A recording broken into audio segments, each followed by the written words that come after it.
À quoi ressemblent les aliens? La vie extraterrestre pourrait avoir une structure très différente de la nôtre. Dans cette vidéo, il y a des images bizarres d'extraterrestres en silicium, alors reste attentif jusqu'à la fin. Et si tu l'apprécies, je serai très heureux de recevoir un pouce vers le haut et un commentaire, car cela permettra à l'algorithme de YouTube de montrer cette vidéo à davantage de personnes. Merci à tous et bienvenue.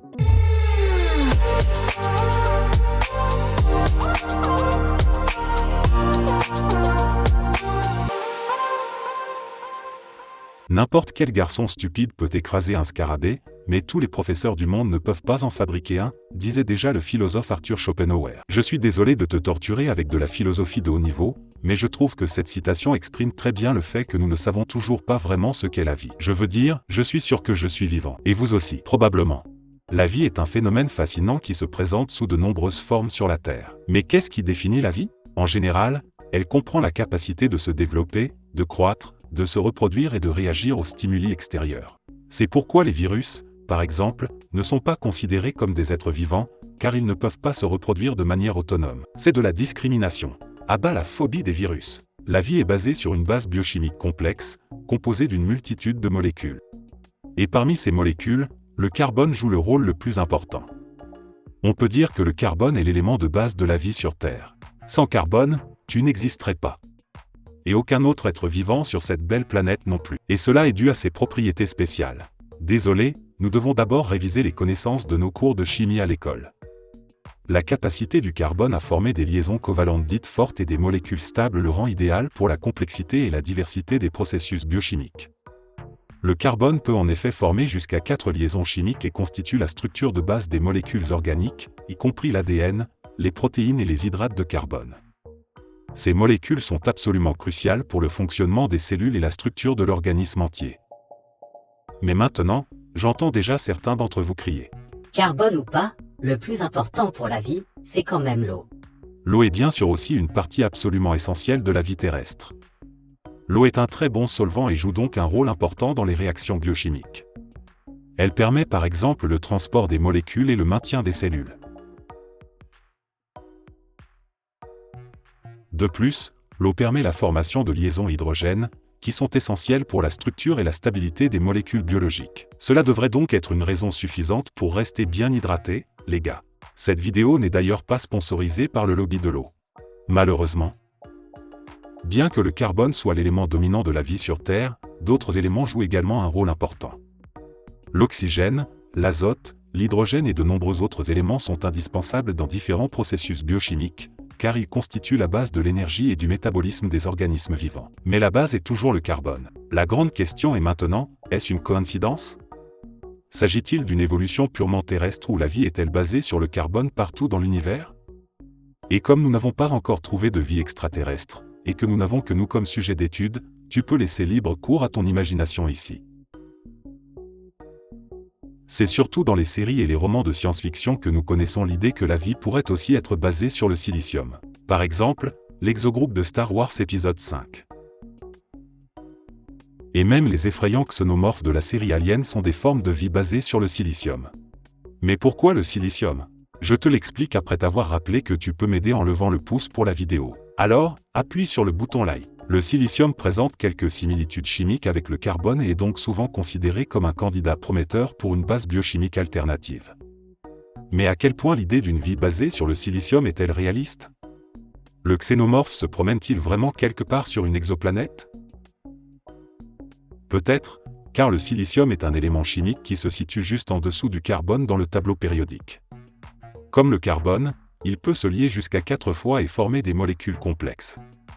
Et les composés de silicium comme les silicates sont présents en grande quantité dans la nature et constituent la majorité des roches et des minéraux sur la Terre et probablement aussi sur la plupart des exoplanètes.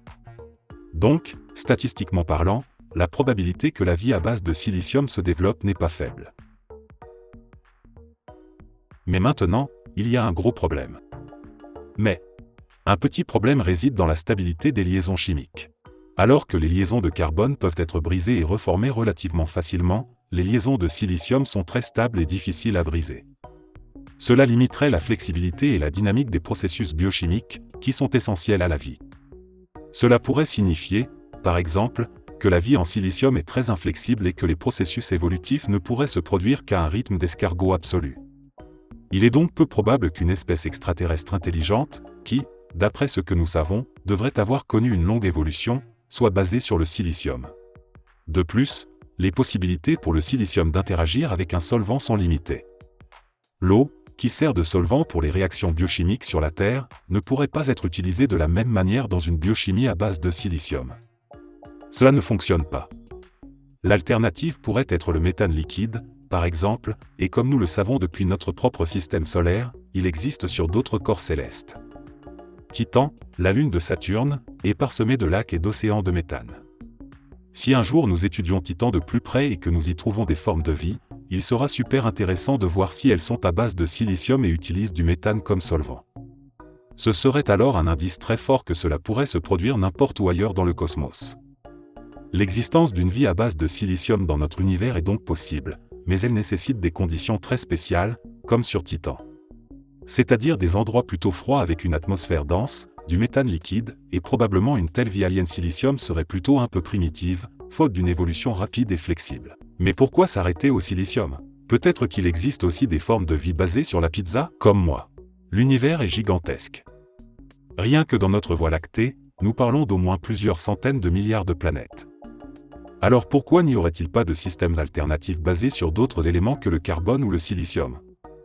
Nous avons déjà eu quelques éléments qui pourraient potentiellement jouer un rôle dans la vie extraterrestre, l'oxygène, l'azote, l'hydrogène, le phosphore et le soufre par exemple. Ces éléments sont également très répandus sur la Terre et, bien qu'ils ne constituent pas la base de la vie, ils jouent un rôle important. Je veux dire, essaie d'éliminer l'oxygène de ton appartement, tu t'en rendras vite compte. Qu'en est-il par exemple de la vie à base d'azote? L'azote est un élément polyvalent et peut former des liaisons stables. Les composés azotés comme l'ammoniac pourraient servir de solvant, comme l'eau pour la vie à base de carbone. Et il existe effectivement des preuves que certains micro-organismes sur notre Terre peuvent exister dans des environnements riches en azote. Il est un peu douteux que la vie à base d'azote soit capable d'atteindre la complexité et la diversité de la vie sur Terre, mais des formes de vie extraterrestres primitives à base d'azote sur une quelconque exoplanète inondée d'ammoniac? Pourquoi pas? Et tu peux jouer à ce jeu avec beaucoup d'autres éléments. Une vie à base de phosphore? Théoriquement possible. Le bore, le soufre, l'arsenic et même des métaux comme le fer pourraient constituer des bases biochimiques alternatives. Nous ne le savons tout simplement pas, car nous ne connaissons la vie que sur la Terre et une statistique avec un seul point de comparaison est un peu faible. Nous ne pouvons que nous baser sur les bases chimiques, qui nous disent que la vie peut théoriquement être basée sur une multitude de bases. Cependant, nos méthodes et techniques actuelles de découverte de la vie extraterrestre sont principalement axées sur la vie à base de carbone. La question est de savoir si nous ne sommes pas en train de nous priver de la possibilité de trouver de la vie extraterrestre. Votre avis m'intéresse beaucoup. La vie à base de carbone est-elle la norme dans l'univers? Les aliens sont donc généralement construits comme nous? Ou est-ce une perspective extrêmement géocentrique et la vie existe sous toutes les formes dans l'univers? N'hésite pas à me donner ton avis dans les commentaires. J'espère que nous aurons une discussion passionnante. Alors les gars, utilisez vos petits doigts à base de carbone pour m'aider à atteindre les 15 000 abonnés, car je suis sur le point de le faire et je sais que beaucoup d'entre vous regardent mais ne se sont pas encore abonnés. J'aimerais beaucoup que vous changiez cela maintenant. Merci à tous. Restons dans l'immensité de la galaxie.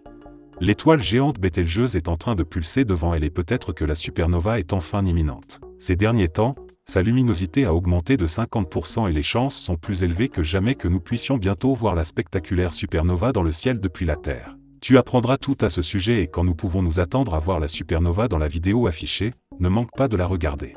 Et si tu veux soutenir mon travail, va donc acheter une peluche Pluto ou une peluche Terre dans ma boutique spatiale. Chaque achat m'aide vraiment à continuer à faire vivre la chaîne. Sinon, je te dis à la prochaine vidéo. Bonne chance à tous.